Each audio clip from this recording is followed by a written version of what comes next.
오늘날은 누구도 예의 없이 불안한 삶을 다 살고 있습니다. 왜 이런 불안한 삶을 살고 있는가를 가만히 쳐다보면 우리 안에 평화가 깨져버렸기 때문에 그렇습니다. 모두가 다 불안하고 초조한 삶을 다 살아갑니다. 심지어 어떤 사람들은 사람을 만나기를 싫어합니다. 집 안에 틀어박혀 살면서 사람들을 만나지 않습니다. 이런 사람을 대인기피증, 운둔형 인간이라고 말합니다. 70대 여성이 오랜 가정불화로 남편을 목졸라 살해한 사건이 재판에 넘겨져 버린 것이 그리 오래된 일 같지가 않습니다. 지난주에는 양천구 신정도에 있는 고3 학생이 수업 시간 중에 휴대전화로 게임하는 것을 교사가 지적하니 아이가 교사 선생님을 폭행해 버렸습니다. 이런 안타까운 일이 왜 이렇게 우리 주변에 많이 일어난지 잘 모르겠습니다. 다 마음이 깨져버렸기 때문은 아닌지, 평화가 사라져버렸기 때문은 아닌지, 이웃 사람은 이런 사람을 이웃에 대한 불평분만이 가득한 사람이라고 말하면서 분노형 인간이라고도 말을 합니다. 왜 이런 일이 자주 벌어지는가? 마음이 다 깨져버렸기 때문에 그렇습니다. 이 세상 사는 것이 불안하고 두렵기 때문이겠죠. 자신이 살아가야 할 삶의 방향을 잃어버렸기 때문에, 삶의 목적을 잃어버렸기 때문에, 삶의 의미를 찾지 못했기 때문에 그런 것은 아닌가 생각해 봅니다. 요한복음 20장에 보면 그런 사람이 또 있습니다. 두렵고 떨고 있는 사람이 있었습니다. 바로 예수님을 따랐던 제자들. 자신들이 따랐던 스승을 잃어버리자 삶의 방향을 찾지 못하고 불안에 떨는 사람. 얼마 전까지만 해도 자신의 스승인 예수님을 쫓아다니면서 억울합니다, 배고픕니다, 아픕니다, 고통스럽습니다 라고 말하면 한 가지 예의 없이 다 들어주셨던 스승, 왕, 그를 섬기는 것이 너무 신났던 모양입니다.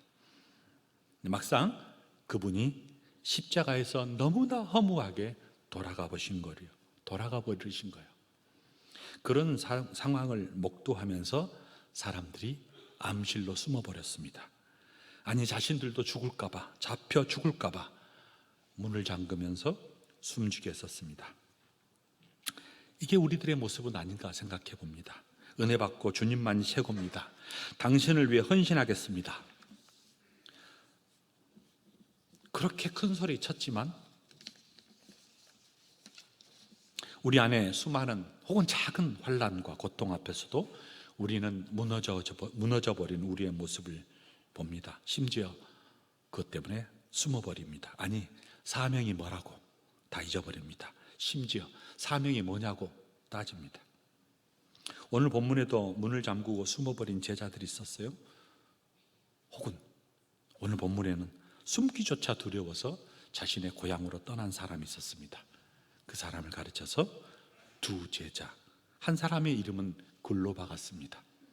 그들도 얼마 전만 해도 예수님을 따라다녔던 사람이었습니다. 그들은 예수님께서 고통 가운데 계신 자신들을 구원해 주실 유일한 구원자로 믿었습니다. 자신의 어떤 형편을 해결해 주실 분으로, 아무리 어려워도 해결해 주실 분으로, 어렵고 힘들지만 소망을 주실 분으로 믿고 따랐습니다. 그런데 문제가 있었어요.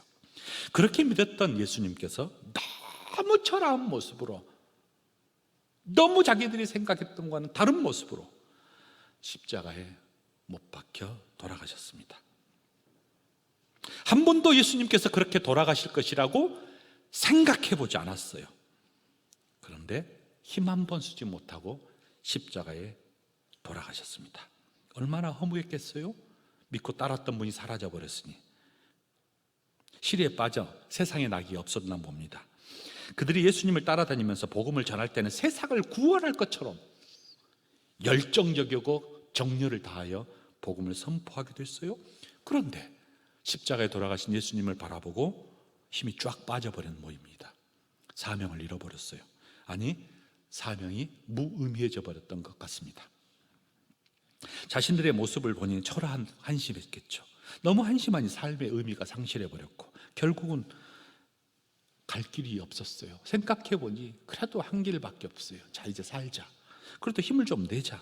마음을 다잡고 돌아가는 곳이 고향이었습니다. 자신은 실패한 인생이고 패배한 인생을 살고 가니 얼마나 초라했겠어요? 살만 나지 않았어요. 삶의 열정 잃어버렸어요. 무기력했어요. 혹시 우리 안에 그런 모습은 없습니까?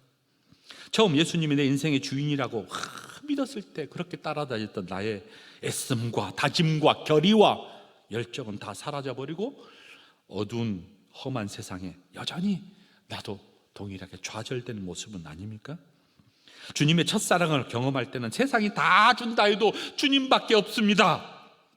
그 무엇과도 주님과 바꿀 수 없습니다 라고 고백했지만 세월이 흘러가고 아쉽게도 신앙의 열정이 점점 희미해지면서 무기력해지는 모습, 혹시 우리는 그런 모습으로 서 있지 않습니까?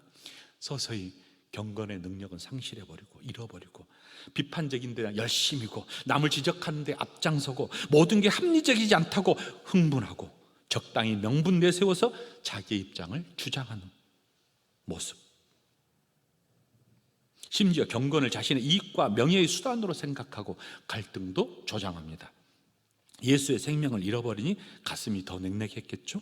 딱딱해져 버렸습니다. 심지어 굳어져 버렸습니다. 이게 우리의 현실입니다. 정말 피하고 싶고 벗어나고 싶지만 우리의 현실은 점점 더 늪속에 빠져버린 것 같지 않아요? 허우적거린 모습 같습니다. 마치 시리에 빠져 길을 잃어버린 엠마오에 가는 두 제자처럼 말입니다.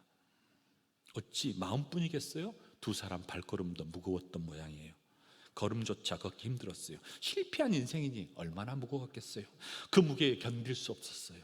처음 예수님을 따를 때 고향을 떠날 때는 신났어요. 아무도 그들을 막을 수 없었어요. 빈손으로 고향을 돌아가니 발걸음을 옮길 수 없었습니다. 뚜벅뚜벅 낡은 샌들을 끌고 고향으로 갑니다. 상기된 얼굴마저 서로의 얼굴을 쳐다보기가 너무 낯설었던 것 같습니다. 민망했습니다. 아니, 땅만 쳐다보고 하늘을 볼 수 없었어요. 너무나 허무해지니 부활하신 예수님께서 가까이 그들과 동행한 모습 전혀 목도할 수 없었습니다. 그들의 눈이 가려진 모양입니다. 예수님을 보지 못했어요. 영안이 닫혀버린 거죠. 장님이 되어버렸습니다. 수년간 그렇게 가까이서 예수님의 목소리 듣고 눈으로 확인했는데도 몰라본 거예요. 예수님을 알아볼 수 없었어요. 본문 17절에 보면 이들을 이렇게 생각합니다. 두 사람이 슬픈 빛을 띠고 머물러 서 있더라. 가던 길을 머물러 섰습니다. 근데 그들의 눈빛이 슬픈 빛이었습니다. 아마 좌절에 빠진 것 같습니다.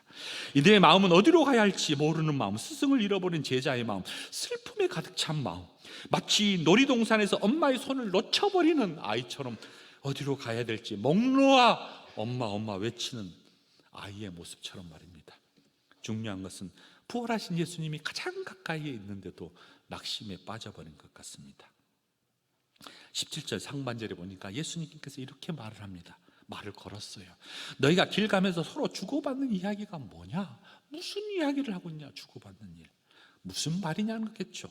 삶의 방향을 잃어버렸으니 부활하신 예수님께서 찾아오신지도 몰랐어요. 가만히 그들을 나누고 있는 얘기를 들어보자니, 하지만 그들은 예수님 곁에 계시는 것을 전혀 인식하지 못하고 너무 낙심해버리고 마치 잃어버린 순례자들처럼, 길을 잃어버린 순례자들처럼 어디로 가야 될지 몰랐던 모양이에요. 시리에 빠져버렸습니다.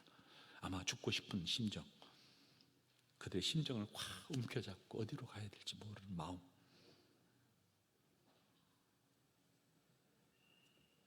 어떻게 해야 될지 몰랐어요. 그런데 그 모습을 가만히 예수님께서 보고 계시는 거예요. 물어요. 무슨 일이냐고, 무슨 일이냐고. 그러니 예루살렘에 무슨 일이 벌어진지 모르냐고 또 설명을 해요.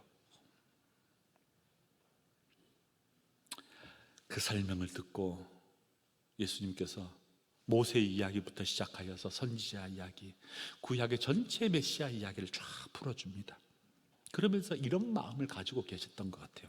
제자들이여, 무디어 목매려 강팍한 마음이요, 이미 너희에게 예언된 말씀을 왜 믿지 못하느냐? 내가 고난받지 않았냐? 내가 죽어야 한다고 하지 않았냐? 그래야 너희들이 영광 받는다고 하지 않았느냐? 내가 죽어야 너희를 구원받지 않느냐? 라고 구약의 말씀을 풀어주는 거예요. 근거를 대면서 예언의 말씀을 천천히 너무나 상세하게 풀어주었어요. 25절과 27절에 보면 이르시되 미련하고 선지자들이 말한 모든 것을 마음에 더디 믿는 자들아, 이 말이 얼마나 예수님께서 그들을 바라보며 안타까웠는지, 그리스도가 이런 고난을 받고 자기의 영광을 들어가야 할 것을 아느냐. 이에 모세와 모든 선지자의 글도 시작하였고 모든 성경에 쓴 바 자기에 관한 것을 자세히 설명하였더라. 풀어준 것 같습니다. 설명해 주었어요. 이 말씀을 듣던 제자들의 반응이었어요. 냉랭한 마음, 딱딱한 마음, 굳어져 버린 마음, 장작과 같은 마음이 이 말씀을 풀어주니 녹아버렸습니다. 아니, 다 버렸습니다. 부활하신 예수님을 만나서 직접 그 말씀을 든 어떤 마음이겠어요, 여러분? 예수님께서 성경을 풀어주니 막 심장이 울리게 된 거예요. 가슴이 뛰기 시작하는 거예요. 두려웠던 마음, 심장이 멈출 것 같은 마음, 돌처럼 딱딱해져 버렸던 마음, 오래된 장작처럼 몸이 건조했던 마음, 물 없이 냉랭한 장작과 같은 마음이 다 오르기 시작해버렸어요. 생기가 돌기 시작했단 말입니다. 첫사랑이 회복해 된 듯 멈춰버린 마음, 가슴이 뛰기 시작했습니다. 시동이 꺼진 엔진이 발동을 한 것처럼 말이에요. 타올은 장작처럼 불이 붙기 시작했습니다. 그러면서 이런 말을 한 거예요. 친구여, 마음이 뜨겁지 아니하더냐. 서로 이야기하는 거예요. 오래된 장작과 같은 우리의 마음이 타버린 열정을 회복하기 위해서는 여러분, 다른 방법 없어요. 예수님, 하나님 말씀밖에 없다는 거예요. 하나님의 말씀이 임하니 우리의 메마른 심령이 회복되는 축복을 경험하고, 하나님의 말씀이 우리의 심령을 지배하니 복음의 열정이 살아나 버린 거예요. 사랑하는 여러분, 우리 모두 하나님 말씀에 지배받는 성도들이 되어야 되지 않겠어요? 그래야 타오르지 않겠어요? 이게 부활하신 주님을 만나는 자의 고백입니다. 이게 바로 말씀의 역사, 성령의 역사를 통한 체험의 신앙이라고 하겠죠. 말씀을 들을 때 가물러 메마른 땅에 단비를 내리듯이 타오른 불꽃처럼 메마른 심령의 불로 성령 충만하는 역사의 체험 말이에요. 그게 말씀의 체험이래요. 말씀의 체험. 이렇게 타오르기 시작했습니다. 어느덧 발길이 멈췄어요. 엠마오로 가는 두 제자는 고향에 발걸음을 탁 도착했습니다. 그러면서 뭐라고 하는지 아요? 우리 집에 유하여서 계속 머물러 달라고 이야기합니다. 체험의 신앙, 사귐의 시작, 교제의 신앙을 나누고 싶었던 모양이에요. 발걸음을 재촉했던 예수님을 탁 붙잡고 우리와 함께 대화하자고, 우리와 함께 말씀을 더 듣고 싶다고, 우리와 함께 사귐을 갖고 싶다고. 여러분, 식탁의 사귐을 갖습니다. 떡을 떼어서 나눠주고 잔을 부어서 나눠주고, 그러면서 무슨 일이 벌어진 줄 아십니까? 주고받으면서 제자들의 눈앞에 서 있는 그분이 보이기 시작했던 것이요, 영안이 열리기 시작한 거예요. 바라보니 부활하신 주님이었습니다. 사귐이 깊어져야 만날 거 아니에요. 사귐이 깊어져야 상대방이 보일 거 아니에요. 사귐이 깊어져야 하나님을 볼 수 있습니다. 그것이 뭐냐면 예배예요. 예배. 박 목사님이 저에게 전화를 해 주셨어요.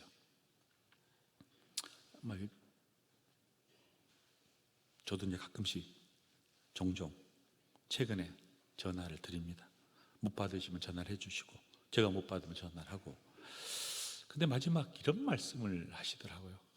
만남이 중요하다고. 만남이 사귐이 중요하다는 것 같다. 자기는 하나님과 참 사귐을 많이 가져서 너무 행복한 인생을 살았던 것 같다고. 자기 인생은 너무 행복하다고. 그런데 너무 아쉬운 것이 하나 있다는 거예요. 아쉬움. 인생을 정리하려고 하니까 아쉬운 것이 있대요. 9년 전에 목회를 그만두면서 성도들과 사귐은 끊어야 되겠다고. 그래서 하나님과 사귐을 더 깊어갔고, 이제 학교로 발령을 받았으니 학교 교수님들과 사귐을 많이 갖겠다고. 의도적으로 여러분과 거리를 두는 모습을 아마 종종 경험해 보셨을 것입니다. 담임 목사가 하는 거고, 자기는 자기가 만나는 사람을 위해서 사귐을 갖는다고. 근데 학교라는 것이 쉽지 않습니다. 어르신이 교수를 찾아가는 것이 쉽지 않아요. 근데 틈만 나면 제 연구실도 오고 찾아갑니다. 직원들도 찾아가요. 시간이 될 때마다. 어느 한 분도 예의 없이 다 존경합니다, 목사님을. 그때 마지막 하신 말씀이야. 정리해 보니까 내가 너무 아쉬운 것이 하나 있다. 하나님과의 만남과 사귐은 너무 깊고 좋은데 이 주변과의 만남과 사귐은 너무 아쉽다는 거예요. 인생의 모습 아닙니까? 다 우리의 모습이기도 하고. 그래서 이제 교수들에게, 아는 지인 교수들한테 최근에 일일이 전화를 해서 고맙다고, 당신 알게 돼서 고맙고 당신은 꼭 이렇게 좀 해줬으면 좋겠다고. 유언 같다 하더라. 이번에 얼마 1년 전에 발령을 받은, 임용을 했던 그 교수님이 잘 알지도 못하는데 자기에게도 전화가 왔더라는 거예요. 근데 전화를 해주시면서 누구누구를 부탁한다고. 쉽지 않잖아요. 누구누구를 부탁한다고. 자기도 잘 모르는데. 이게 당신한테 부탁한다는 것은 내가 저 사람한테 것도 이야기하고 싶은데 시간적인 여유가 없으니까 대신 당신한테 말하니 당신이 좀 그렇게 해달라는 거죠. 저에게도 이제 두 사람을 이렇게 부탁을 했습니다. 한 사람 한 것은 제가 이제 가슴에 품고 하나를 부탁을 해주셨어요. 그것이 뭐냐면 교회 이야기를 해주시더라고요. 더 성도를 사랑해야 되는데 사랑하지 못하고, 그것이 너무 안타깝다고. 너무. 그러면서 마지막 하신 말씀이야. 김 목사 고맙다고. 그 말 들으니까 너무 아리더라고요. 근데 다음 말씀이 저를 그냥 무너져 깨웠어요. 김 목사 감사합니다. 제가 무슨 저한테 감사할 일 있어요? 근데 감사하다. 고맙고 감사하다. 아마 이거를 우리 모두에게 하는 이야기 같습니다. 성도들에게 고맙다고, 성도들에게 감사하다고. 부활하신 주님을 만났던 엠마오가 하는 두 제자처럼 부활하신 주님이 저에게 말씀하신 것 같아요. 박 목사님 통해서. 그리고 여러분에게 전해주라고 하신 말씀 같았습니다. 여러분 고맙다고, 여러분 감사하다고, 만나서 너무 행복했다고. 지난주 우리 50주년 할 때도 그렇게 영상으로 메시지를 보내주셨지만 저에게도 이렇게 부탁을 해주셨습니다. 사람이 그래서 참 만남이 중요한 것 같습니다.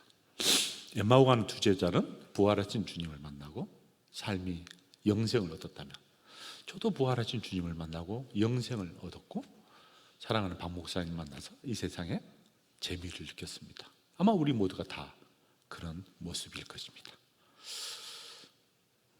사랑하는 여러분, 부활의 소망의 주심을 만나시고 그것을 우리에게 부탁하셔서 박 목사님께서 꼭 그 부활하신 주님을 동일하게 우리 강성교회가 다 만나게 되기를 소망한 마음으로 유언을 해 주신 것 같다는 생각이 들었습니다. 기도하겠습니다. 주님, 한 사람을 만나서 행복했고 주님 때문에 만나서 더 행복했고 주님 때문에 더 감사했습니다. 사랑하는 우리 박 목사님, 주님께서 품 안에 품어주신 것 감사하고 동일하게 우리를 위하여 끊임없이 기도하는 기도의 일꾼으로 삼아주신 것 감사하고 우리 강성교회 모든 성도들이 그런 부활의 소망을 갖고 살아갈 수 있도록 복내려 주시옵소서. 감사하며 예수님의 이름으로 기도합니다.